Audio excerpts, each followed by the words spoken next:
Pero en serio, no. El programa de Raúl Portal es buenísimo. Sí. Pero es buenísimo, loco. Buenísimo. Hay allí un montón de cosas que a mí me hubiera gustado poder hacer. Lo digo con toda sinceridad. En serio, está hecho un programa así. Si usted quiere, no es una aventura del espíritu, no pretende serlo. Se parece a aquellas páginas de la revista Humor, cuando la revista Humor era justamente de humor. Cuando pues buscaban errores graciosos en otras publicaciones. Bueno, esto pero hecho con la televisión. Alguna vez debo confesar, y en este mismo programa de radio, no es que yo haya tenido esa idea y Portal se la haya apropiado, no. Quiero decir, este es un mecanismo consagrado, antiguo, que cada uno lo ejerce como mejor pueda. Pero lo que quiero decir es justamente para hablar mal de mi capacidad y bien de la de Raúl Portal. Nosotros mismos hemos tratado aquí de tener alguna cantidad de material, como por ejemplo aquí hay un separador en donde un chico del programa de Soldán equivoca una respuesta. Ese separador es el único que tenemos en un año, o en 2 años de haber hecho esto. Bueno, 2. Sí. Esta semana Portal puso 7, y con imagen. Bueno, está bien eso, está bien. Saber cómo se hacen esas cosas, saber cosas que nosotros hemos ignorado siempre. ¿A quién demonios había que recurrir para que grabasen todo el programa de Neustadt para descubrir los errores? Todo el programa de fulano, todo el programa de sutano. Bueno, eso ya es una habilidad. Y es además un trabajo que revela una preocupación. Requiere una preocupación menor, pero una preocupación al fin. De manera que ese programa a mí me gustó realmente. Es una preocupación y la posesión de los medios, digamos, en el sentido de tener... Está bien, pero hay otros que poseen los medios y en vez de hacer eso... no lo hacen, por supuesto. Pues dicen estupideces de continuo, que son justamente aquellas que facilitan el trabajo de Portal. Sí. ¿Y el otro que vio cuál fue? Y el otro que vi fue el de Grondona, donde me interesé muchísimo con el debate generado por la medida que pretendió imponer nuestro amigo Jorge Asís. Digo, me refiero a esto del lenguaje. Del lenguaje, no sé si se trataba de prohibir el uso de ciertos vocablos en inglés en determinados lugares, no sé cómo era el asunto realmente. Pero bueno, esto sirvió para reflotar un tema que yo creo estaba rigurosamente enterrado en la escena nacional, y que es el tema de la identidad nacional. Decíamos la otra vez, en ocasión del estreno de un cortometraje o de un video acerca de Arturo Jauretche, que los Jauretches, los Scalabrinis y aquellos que forjaron la ilusión de un pensamiento más o menos soberano y un pensamiento más o menos perfilado dentro de lo que es un mundo en donde la interacción entre las culturas es inextricable. Digo que en un país donde Jauretches, Scalabrinis y todos esos están fuera de las 40 del Mazo, volver a oír algunas opiniones acerca de ese tema fue por lo menos sorprendente, una grata sorpresa. Desde luego las opiniones en su mayoría no eran compartidas por mí, pero está bien eso. Bueno sería que todo el mundo opinase como uno, no existiría como tema. Si no hubiera realmente un problema de identidad nacional, tampoco habría demasiadas opiniones distintas, o tampoco sería interesante el tema como pieza de conversación. Estos temas son interesantes en los países como el nuestro, países en formación, países cuyo destino es todavía incierto, países en los cuales se puede apostar a diferentes rumbos. Otros no, en otros no sucede esto. En Bélgica sería absurdo hacer una polémica acerca de este asunto. Pero volvió ese tema, bueno, yo no quisiera ponerme a opinar sobre este asunto porque yo he hablado muchísimo de esto, pero hace tiempo, en otra ocasión y cuando no estaba de moda, que es la costumbre que tengo. Entrando a eso ahí como peludo de regalo, digo, porque no vi el programa de Grondona y tampoco tuve en mis manos el decreto del secretario de Cultura, sí recuerdo que hay un artículo de alguien que aparece con frecuencia en este programa, que es Jorge Luis Borges, que se llama El escritor argentino y la tradición, y que creo que termina de laudar un montón de cosas de una manera noble, quizás no como la ejercida por el mismo autor en el terreno político, ¿no? Pero sí de una manera muy lúcida y muy clara acerca de esta cuestión de la identidad nacional, de modo que sería bueno que se leyese ese artículo cada vez que se hablase de la identidad nacional en términos de sería bueno que se acordasen quienes polemizan por televisión de que se ha escrito muchísimo sobre este tema durante largos años y que ha habido figuras del pensamiento muy considerables que han escrito sobre esto. Digo, don Ernesto Sábato en El escritor y sus fantasmas, hay muchísimos artículos que se refieren a esto. Desde luego don Arturo Jauretche, desde luego Scalabrini Ortiz y desde luego otras figuras que no son ya de esa vereda del pensamiento, sino quizás de la opuesta. Las antagónicas estrictamente. Por ejemplo, el que ha citado usted, Jorge Luis Borges, etc. Así que sería bueno que ya que está de moda el tema, pues lo aprendiésemos bien.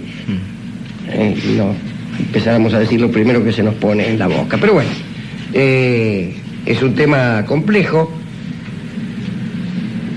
Y le voy a hacer una confesión. Me gustaría que me invitaran a esa clase de audiciones y no a aquellas en donde se habla de chistes de gallego.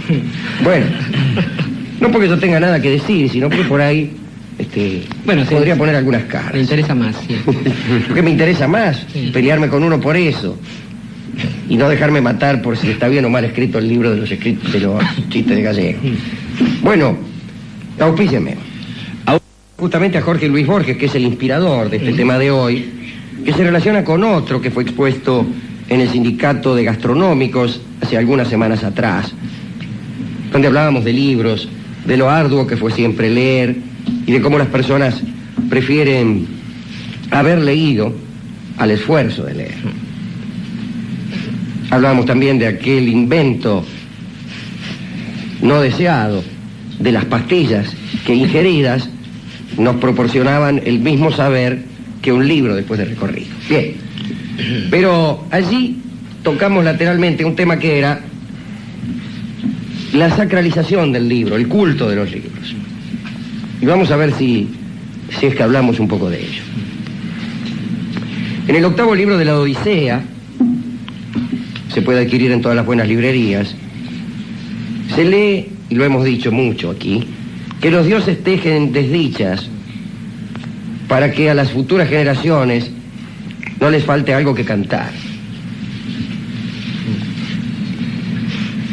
Unos cuantos siglos después, 20 y tantos siglos después, su amigo Mallarmé dice que el mundo existe para llegar a un libro. Nos parece al principio que estas dos sentencias son iguales. Parece que fueran iguales, pero en realidad hay una diferencia. Ambas parecen una justificación estética de nuestros males. Padecemos solamente para engendrar belleza. Pero los dos dictámenes no coinciden íntegramente. El del griego corresponde a la palabra oral y el del francés a la escrita. En una se habla de contar o de cantar y en la otra se habla directamente de libros. Y el otro día decíamos, yo creo que es cierto, que el libro es hoy para nosotros un objeto sagrado. No sagrado porque las gentes lo reverencian y porque las muchedumbres se entregan a la lectura. Pero habrá que convenir en que hay un respeto, siquiera formal, para el libro en tanto que objeto, de modo tal que la quema de un libro siempre significa un acto simbólicamente bestial, mientras que la quema, por ejemplo, qué sé yo, de un peludo, de una pelota de fóbal, o qué sé yo, de otros objetos, no parece serlo tanto. Hay una comedia de Bernard Shaw en donde aparece la primera de las dos destrucciones que padeció la biblioteca de Alejandría y que se dice que fue en la época de Julio César. Y así, mientras parece que la biblioteca empieza a arder, porque hay un entrevero que hemos contado alguna vez, ahí Julio César, que entra por un lado y qué sé yo. Bueno, un tipo dice, peligra la memoria de la humanidad, viendo que se estaba por incendiar la biblioteca. Y Julio César, o mejor dicho, el personaje que de Julio César hace Bernard Shaw, dice: déjala arder, es una memoria llena de iniquidades. Y Borges dice que César hubiera podido, el César histórico digo, hubiera podido aprobar o condenar este dictamen, pero no lo hubiera juzgado como una broma sacrílega, y nosotros sí. Y lo que sucede es que para los antiguos la palabra escrita no era otra cosa que un sucedáneo de la palabra oral. Hemos hablado también un poco de esto, pero vamos a profundizar aquí. Citaremos algunos antiguos que se han pronunciado en contra de la palabra escrita. Algunos directamente no escribiendo, como por ejemplo Pitágoras. Y Gompers opina que Pitágoras obró así, quiero decir, no escribió. Además de no escribir... Sí, a no escribir se le puede llamar obrar de algún modo, ¿no? Además de no escribir, tenía una costumbre el muchacho, que era hablarle a sus discípulos detrás de una cortina. Detrás de una cortina, sí. Digamos, precediendo a la radio en esta tarea, ¿no? Sí. Tenemos que volver. Una vez, hace mucho tiempo, hemos contado una historia bastante graciosa de Pitágoras, con su fémur de oro, con el río que le gritaba ¡Pitágoras! Y cosas así. Pero Gomper dice que obró así por tener más fe en la virtud de la instrucción hablada que no de la escrita. Platón en el Timeo dice, y leo: es dura tarea descubrir al hacedor del universo, y una vez descubierto es imposible revelárselo a todos los hombres. No tenía mucha confianza en la difusión general de la enseñanza. Y en el Fedro, creo que es, dice: los libros son como las figuras pintadas, y esto es también una historia egipcia. Parecen vivos, pero no responden a las preguntas que se les formulan. Esta objeción era general en la antigüedad. Decían que el libro no respondía. Y decían también que al no poder presentarle al libro las interrogaciones desde distintos puntos de vista, al no poder contradecírsele, pues era un objeto más bien inútil. Por lo menos ajeno a la dialéctica, ¿no? Claro. Bueno, debe ser por eso que Platón escribe los libros como los escribe. ¿De qué manera? Bajo la forma de diálogos. Jamás dictamina Platón, sino que finge unos diálogos con los discípulos. Che, dice, ¿qué hace? Aquí andamos. ¿Qué me contás? Dice, de la realidad. ¿Qué me vas a venir a mí con la realidad? ¿Por qué? Dice el otro. La realidad, en realidad lo que vemos nosotros es una sombra, ¿viste? ¿Cómo una sombra? Dice el otro. Sí, dice, porque la verdadera realidad está en otro lado, en el mundo de los arquetipos. Anda. Y así. No solo trabaja sobre diálogos, sino que además requiere la aparición de una figura que es la del maestro, la del demiurgo entre el conocimiento y la de Sócrates, ¿no? Claro. Con mucha más complejidad y con mucho más disimulo, lo han hecho muchos escritores y se hace actualmente, pero muchísimo eso. Sí. No otra cosa son los ensayos borgianos, en donde es raro encontrar una opinión que parezca salida de la cabeza de Borges, sino que todas las opiniones parecen, solo parecen, traídas a cuento de algún libro, de alguna novela, de algún autor, de algún filósofo antiguo. Lo cual, por otra parte, no carece de veracidad, porque todas nuestras opiniones, aun aquellas que nos parezcan más ingenuas, en el mejor sentido de la palabra, ya han sido formuladas por alguien, Sábato diría que por algún chino. Sí, es una de las crueles trampas incluso de la falsa modestia. Incluso esta que acabo de formular, perdón, es una de las crueles trampas. De la falsa modestia, digo. Sí, está bien. Si uno no es sabio, es erudito, en cualquiera de los dos casos. Bueno, esto es toda una paradoja. También Sábato ha escrito sobre esto. ¿Debe un autor citar mucho o citar poco?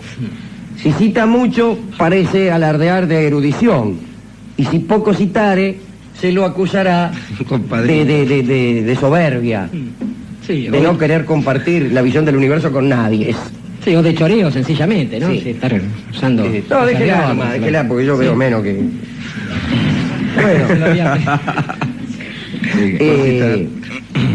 Decía Platón también que el maestro elegía al discípulo, gracias, pero el libro no podía elegir a sus lectores, que bien podían ser malvados o estúpidos o ambas cosas, y es que no son la misma. Y otro sabio, Clemente de Alejandría, estoy hablando del siglo II después de Cristo, pensaba más o menos eso, y decía que escribir un libro era como dejar una espada en manos de un niño, como mono con revólver. Pero esto se basaba en algo que había dicho alguien un rato antes. No deis lo santo a los perros, ni echéis vuestras perlas ante los cerdos. Esto lo había dicho Jesús, el mayor de los maestros orales, que una sola vez escribió unas palabras en la tierra y no las leyó ningún hombre. Bueno, Clemente escribió ese recelo acerca de la escritura, como les digo, en el siglo II.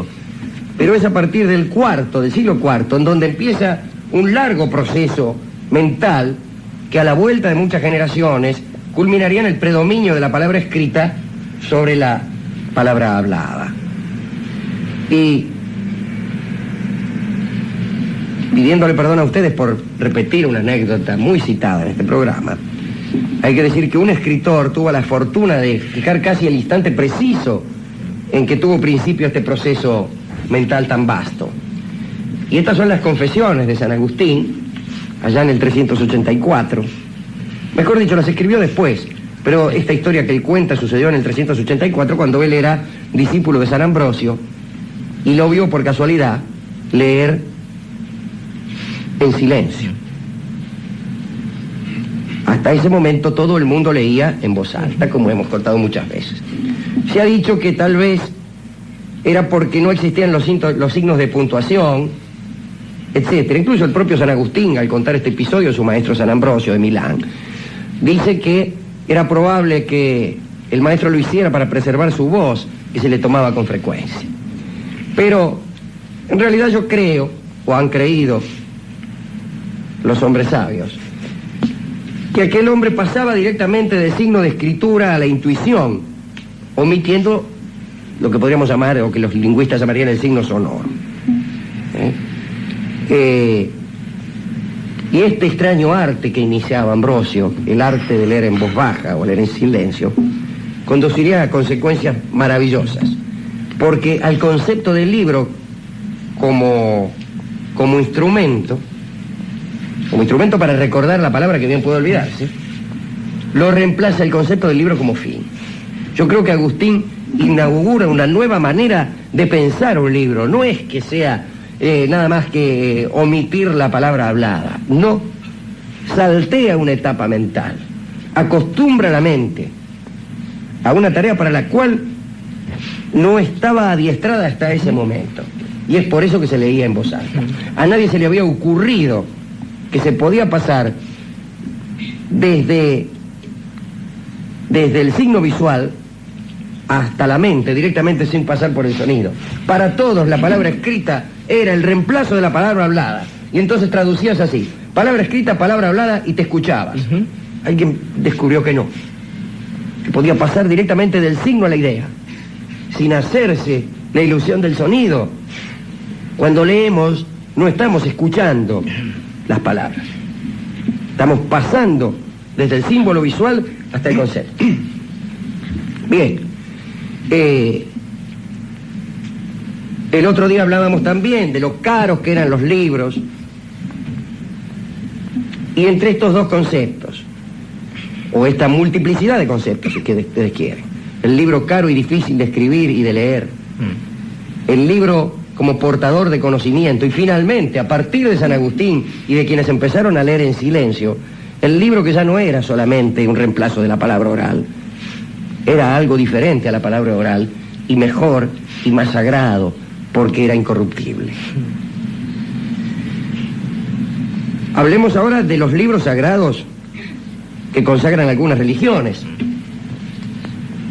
Y puede decirse que a la noción de un Dios que habla a su pueblo para darle órdenes o para prohibirle alguna cosa, se superpone también la del libro absoluto o de la escritura sagrada. Tenemos ahí a los musulmanes, el Alcorán, Al-Kitab, el libro. No es, ni siquiera es una obra de Dios, sino que es uno de sus atributos. Una obra de Dios serían los hombres, o el universo. Un atributo de Dios sería su eternidad, su ira. El libro era un atributo de Dios y no una obra de él.